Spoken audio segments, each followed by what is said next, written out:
नवराष्ट्रमध्ये आपले स्वागत आहे। आज आपल्यासोबत स्वाती वाल्दे आलेली आहे। प्रगती सामाजिक संस्थेचे संचालक आहे। हे आपल्याला संबोधन करणार। नमस्कार। नमस्कार सर, मी स्वाती वाल्दे, संयोजिका प्रगती सामाजिक संस्था। आणि आमची संस्था प्रत्येक क्षेत्रामध्ये कार्य करत असते। शैक्षणिक, धार्मिक, सामाजिक क्षेत्रामध्ये आमची संस्था सतत कार्य करत असते। विद्यार्थ्यांकरिता आपण अनेक प्रोग्राम कार्यक्रम आयोजित करत असतो आणि त्या कार्यक्रमास मुलांचं खूप छान प्रतिसाद आपल्याला मिळतं। यामध्ये आपण येत्या 4 तारखेला इंदिरा गांधी स्टेडियम मध्ये विजयाताई मारुतकर जी व्याख्याता आहेत, सुप्रसिद्ध व्याख्याता आहेत, त्यांनी राष्ट्रीय पुरस्कार प्राप्त केलेला आहे साहित्यामध्ये, ते आमच्या मुलांना संबोधनाकरिता इंदिरा गांधी स्टेडियम मध्ये येत आहेत।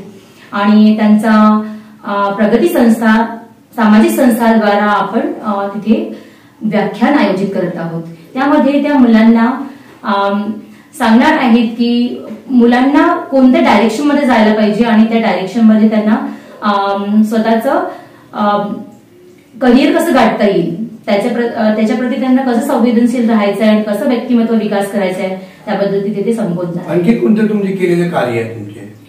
याच्या आधी मी मुलांसाठी त्यांच्या शालेय कार्यक्रमात त्यांची मदत करते आणि काही महिलांसाठी आपण प्रोग्राम राबवत असतो। बचत गटच्या महिलांकरिता आपण उद्योजक मेळावा घेत असतो आणि त्यामध्ये त्यांना छोटे छोटे गृह उद्योग नॅशनली आणि ग्लोबली कसं ते प्रमोट करू शकतात, त्यामध्ये त्यांना मार्गदर्शन करत असतो। आणि काही गृह उद्योगांना आपण प्रदर्शनीच्या माध्यमातून आयोजन करून महिलांना आपण एक मंच देत असतो। धन्यवाद। मन मोकळेपणाने वाल्दे मॅडमने सांगितले आहे। सतीश पारधी, नवराष्ट्र, गोंदिया।